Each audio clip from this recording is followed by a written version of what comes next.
Welcome back to Color Class. I'm Sarah, and in today's video, I'm going to talk about my color analysis journey with you. I started off in the Four Seasons palette, and I thought it was the greatest thing ever, and then I started to move into different palettes and see how each palette is different and the unique qualities to it, and really experiment and learn color theory through color analysis. Now, it didn't just magically start off rainbows and butterflies. I learned a lot. I found out a lot of things were wrong in the color analysis world, so I kind of wanted to go over that today. Now, starting off, I'm going to tell you really where my coloring falls. Now, I started off as a golden blonde when I was younger, very bright, vivid blue eyes, and then started transitioning into a little bit grayer of an eye color that shifts blue, and it also shifts green. So there's a neutral quality there, but a little bit more coolness than warmth. So if I'm wearing green, then my eyes will shift green, but other than that, they are gray or blue. Now, my skin tone, very neutral. It's like right in the middle. There is no warmth. There's no coolness. In the summertime, I do warm myself up, as you can see here, with a little bit of a faux tan. In the wintertime, I completely cool down because I'm no longer with that faux tan.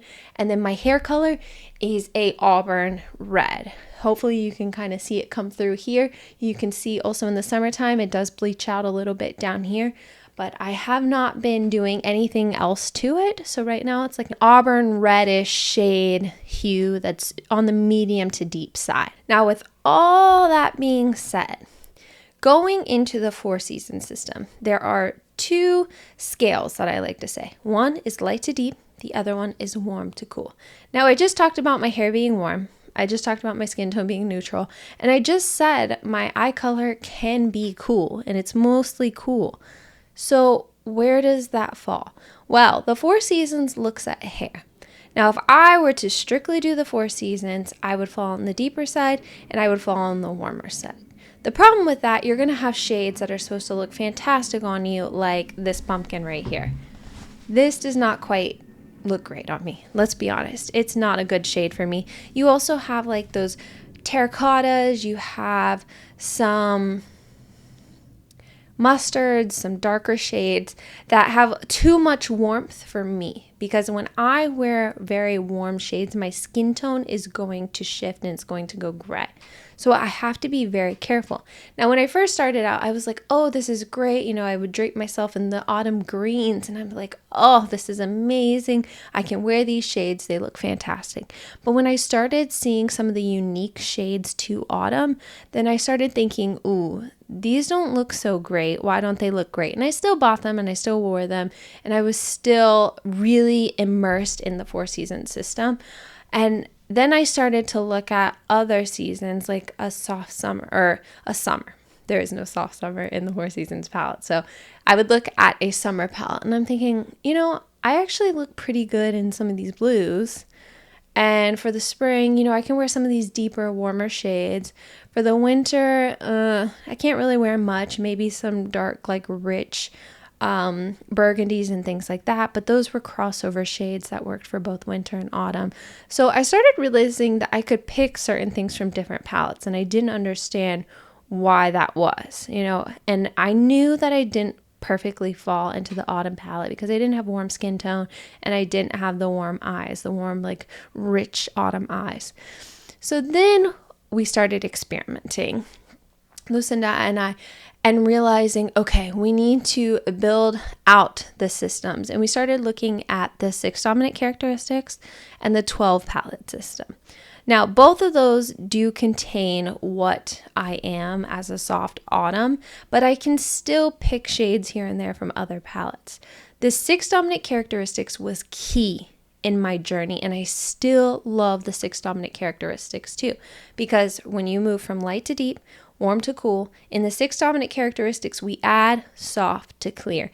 And that was the key that I was missing when it came to the Four Seasons system. So now I'm in the soft palette. I'm like, wow, I can wear a lot of these shades. These are the shades that I've been picking and pulling to build my palette. And I started realizing, all right, so am I not a soft or am I not an autumn? No, I didn't really work in the autumn. So could I be a soft autumn? Yes, but I can adjust myself in certain scenarios. And then I started to play around because I wore a lot of black too. And I'm like, you know, I look good in black if I have a headband or I have some of these other things going on because I have the cool skin tone. So I started messing around with different shades and I started realizing, okay, I can adjust myself. What if I take my hair out of the equation? Then it becomes neutral skin tone, cooler eyes. And that's how this color analysis started to build. It's not a one system rules the world. It's everyone is so unique and you can build based off your uniqueness. So when Lucinda and I do color portfolios, it's built strictly around you and your unique features. You might have some mixed combination of eye color that has teals and greens and blues all in one, and we are going to build a palette that pulls those individual shades with your skin tone, with your hair, and you can dye your hair whatever color you want and we will still build that palette for your features.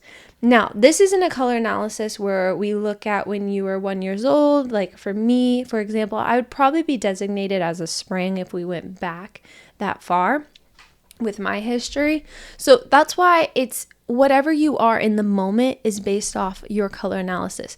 Because what does it matter if I was blonde when I was a baby? There's not much because I don't have blonde hair. I have red, deep, rich hair. So that's why our color analysis is completely different. And I wanted to express, yes, there is no one system that is like the greatest thing ever. You know, the 6 dominant characteristics does have its flaws. If you are looking at a 6 dominant characteristic and you're neutral through and through, what if you are medium?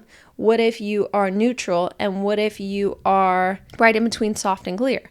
You have like a mid-tone clarity.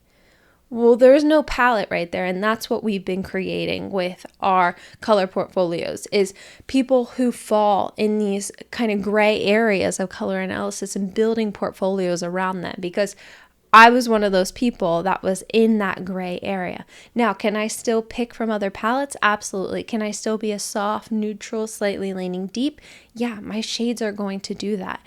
And that's why color class got started, was to showcase it's not this, you have to follow this by the book every single day. It's a system based to build your confidence when you're getting ready in the morning, seeing, okay, that looks so good on her, but that might not look good on me. You know, so keep that in mind. It's to help you when you're out shopping. You don't have to make mistakes and return items a bunch of times.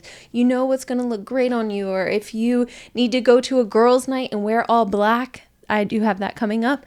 I know I'm looking at gowns that shift lower on my chest line. I'm looking at a black dress that has gold here to help incorporate warmth into my look. I'm thinking about, okay, what hairstyle can I pull all this hair back to create the dimension? What lip color needs to be richer and deeper?